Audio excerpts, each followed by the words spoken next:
Alright, hey guys, welcome back to another video. Today is a bit similar, I guess, to when I read Reddit stories. But this next suggestion was suggested by, I'm assuming it's okay I say it, Amy. Amy S, I think, yeah. Thank you. She suggested me this and I've heard about it, but I didn't know that there was actually a lot more stories to this than one might think.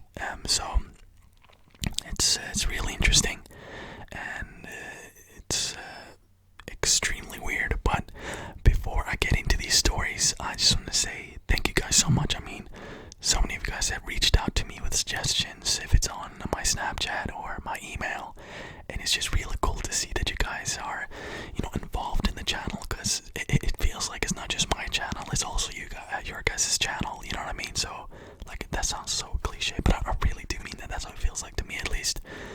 And just thank you, you know who you are, to everyone. Thank you so much. If you have any ideas, seriously, you can comment, you can contact me privately, and if you want it to be anonymous, whatever you suggest, that's completely fine as well. There's no pressure at all. But yeah, so let's get into these weird stories from time slips, I guess you'd call it, and I guess I'll explain a little bit about what that would mean. So imagine, I'll use a different example. Imagine you're walking down a street where you live, right? A street that you walked down 1,000 times before. As you're walking, though, for even just a second or maybe 2 seconds, everything around you changes. It looked like it did from 100 years ago, maybe. So for like 2 seconds, you're back in the 1800s, and after 2 seconds, you're right back in present time. It sounds weird, but this is apparently a real thing that's happening in Bowl Street in Liverpool. This is where most of these stories originate from. Which is very bizarre to think about. Like, there's so many stories about this. I'm wondering, are they all making it up? Who knows? We know very little about the universe. We like to think that we know a lot, but we don't know shit. So yeah, let's get into these stories. And these are not scary per se, so maybe a little bit more relaxing. Like, it's not like, a demon then came out of the corner. So it's nothing like that. So, but yeah, hopefully you guys enjoy these. I really enjoyed reading these myself, so yeah. And I'm so sorry if you can see my phone yet again. That's just how it is, unfortunately. So the first story is from Frank and Carol, and I found all these stories on Reddit, which was also suggested by Amy for me to look there, or at least it was in the comments. So that's what I did, Amy. So thank you. In this first tale, Frank set off with his wife to go shopping in Liverpool back in 1996. So that's 2 years before I was born. I can't believe I had to think about that. His wife decided that she wanted to go and buy a book at Waterstones, the large bookstore, which is around today, even. As they started to walk towards the area of the shop, as they approached Bowl Street, Frank decided to go to another shop first, but bumped into a friend and stopped for a chat in the middle of the street. His wife went ahead without him. A few moments later, Frank said goodbye to his friend, visited his shop, and turned to go back to meet his wife. After reaching Bowl Street, he headed on towards the bookstore. Sorry about that. As he approached, he glanced up and was surprised to see the name Cripps above the door. As he was about to cross over to see what was going on, a van swept past him with the name Cartlin on the side. The van driver honked his old-fashioned horn as he drove past. Looking around, Frank suddenly realized that things were not quite what they should be. He looked at the cars driving past and realized that they were old-fashioned vehicles, such as people would drive back in the 50s or 60s. And then he noticed the people. Men were wearing hats and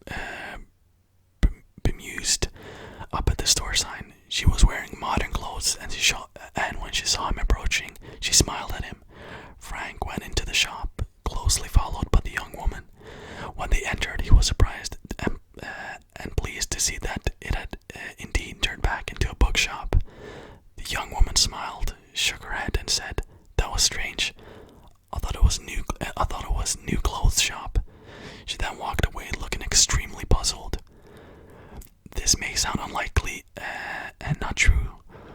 But the odd thing about this is that Frank was in fact a former police officer who was used to dealing in facts and definitely wasn't the type of person who would believe in the paranormal. Frank never stopped talking about this. Was it a time slip? Evidently, Cripps was a woman's shop that sold clothes and other goods.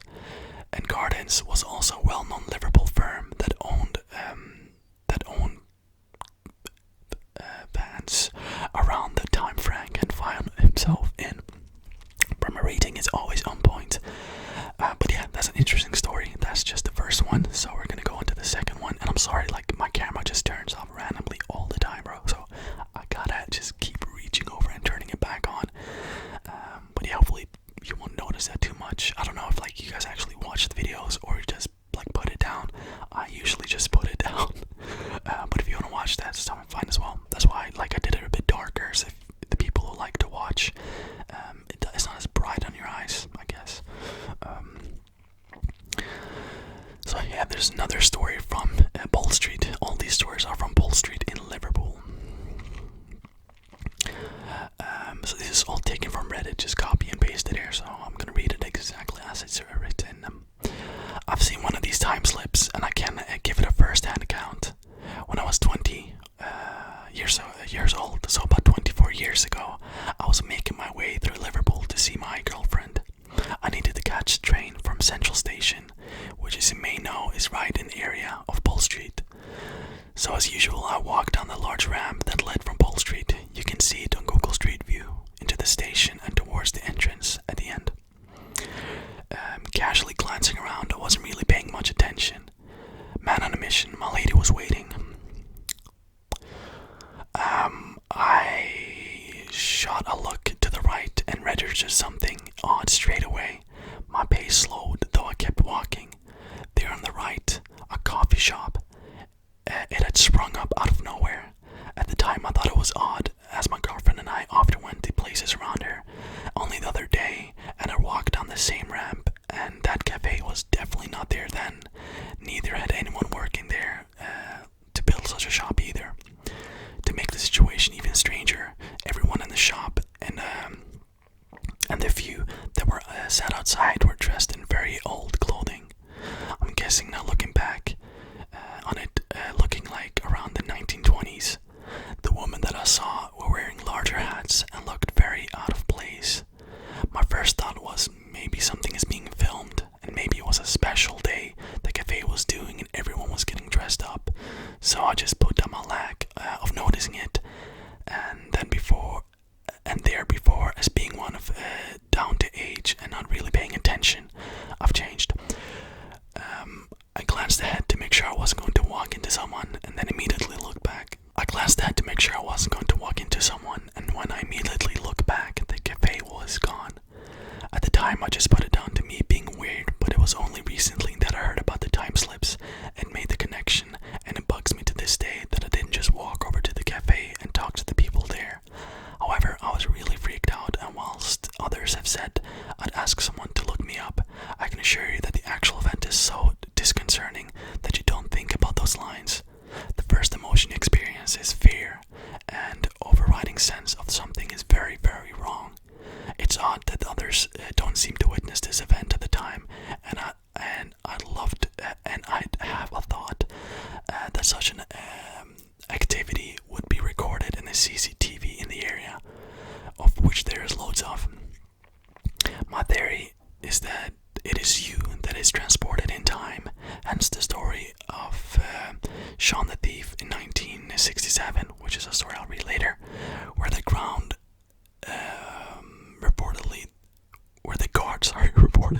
reported that he had just vanished.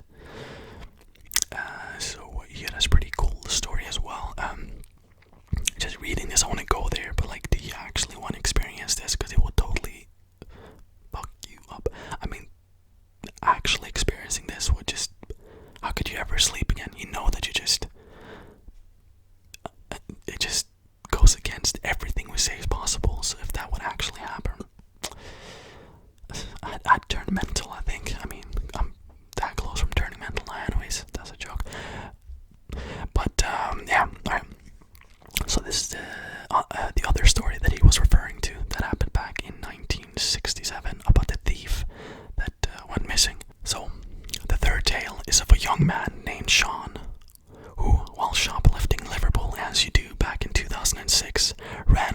security guard and headed down Harbour Street. Trying to shake off the guard, Sean, 19, turned into a dead-end street called Brooks Alley. By this time he was out of breath and started to get a tight sensation in his chest. He soon realized that actually it wasn't a problem with him, but the atmosphere around him. He waited for the guard to come around the corner after him, but he never appeared. So thinking he had given him the slip, he ran back out and started to walk down Harbour Street again. But he soon realized that something was very wrong. The roads looked different, and so did the pavement. He noticed cars driving by that looked very old-fashioned, and the roadworks that he knew was there were not gone. Soon, he saw that the people around him were wearing strange clothing. Crossing over to Bowl Street, he noticed that there was traffic lights there that weren't there before, and bushes growing around I don't know what the word is, I'm never going to try. Bushes growing around an area that wasn't bushes before. He carried on walking, realizing that actually something was really odd. Yeah, no shit. Then he began to panic. He realized that somehow he had stepped back in time, and that the time slip was not going away. He then remembered his cell phone. Taking it out of his pocket, he tried to get a signal, but of course it didn't work. Eventually, he began to really panic. He spotted a kiosk selling newspapers and headed over. Leaning over the stand, he took a look at the front page of the Daily Post. There in bold lettering was the date, 18th of May, 1967. He wondered what to do. What happens if he can't back to his own time? What about his family and friends? So, speeding up his pace, he reached H. Samuel, the jewelers. Jeez, that's a difficult word, bro. Even for you guys, English, that must be a difficult word. Jewelry, Jesus.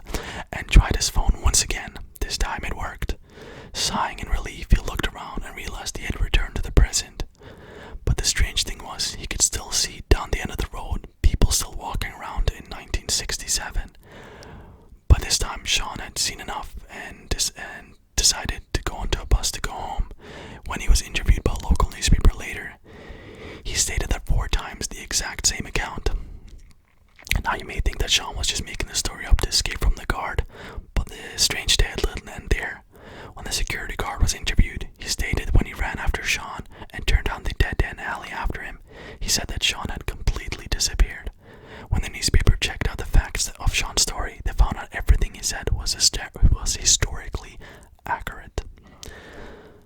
Alright, I don't know, like, they say this actually happened, and they say a local newspaper did this investigation. I don't know, I haven't actually checked that, if that actually is real, that he was actually interviewed and all this. But if that is true, bro, how can you... I mean, that's mental. That is absolutely mental. So, yeah, on to the last story of this video, which is just called Linda's Story. But before I tell you that story, I just say again, thank you guys so much for watching, and liking and commenting, and it's, I'm not gonna lie, when I returned I thought, oh, I don't think anyone's gonna be here, which is totally understandable, because, but why would you? But, you guys were, and, it means so much, really it does, so thank you so much, really, it means the world to me. And yeah, just want to say that before we head into the last story of this video. This one is not as long as the other ones, but is still an interesting story nonetheless. So, Linda's story. This happened to Linda on Bowl Street around the late 90s. I stepped out of Central Station next to the Lyceum. I do not know that word. I put my foot on the road to head across to Waterstones. In a split second, this scene changed, and a cab went past me heading towards the cathedrals, followed by lots of people and what I can only describe as being like the people of Quality Street. I'm hopeless at history, so I don't have a clue what they actually were and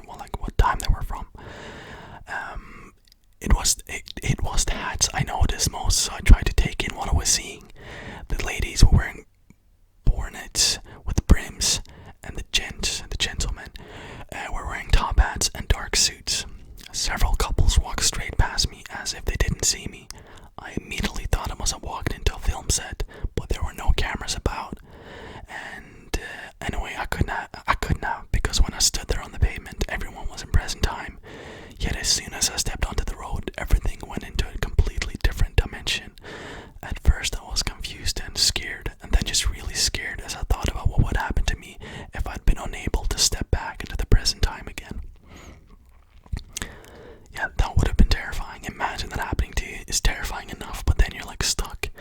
And if this is real, I'm not saying it is, but if it is real, imagine how many people this has happened to, where they were unable to step back in time, into present time. That's why maybe you have so many disappearances where we have absolutely no clue. There's so many stories, which I'm going to do. A lot of these stories, which was suggested by someone who reached out to me. But so many people disappear where it just makes no sense. You know what I mean? So if something paranormal happens, it won't make sense, will it? So it is interesting. I don't think we know everything that goes on this planet, and I don't think we ever will. Maybe some people, that work in like secret government things know a lot more than we do. But yeah. Anyways, I'm not gonna go too deep on this. But anyways, thank you guys so much for watching. If you're still awake, slap a like on the video if you liked it. If you don't like it, don't have to like it. It's no pressure at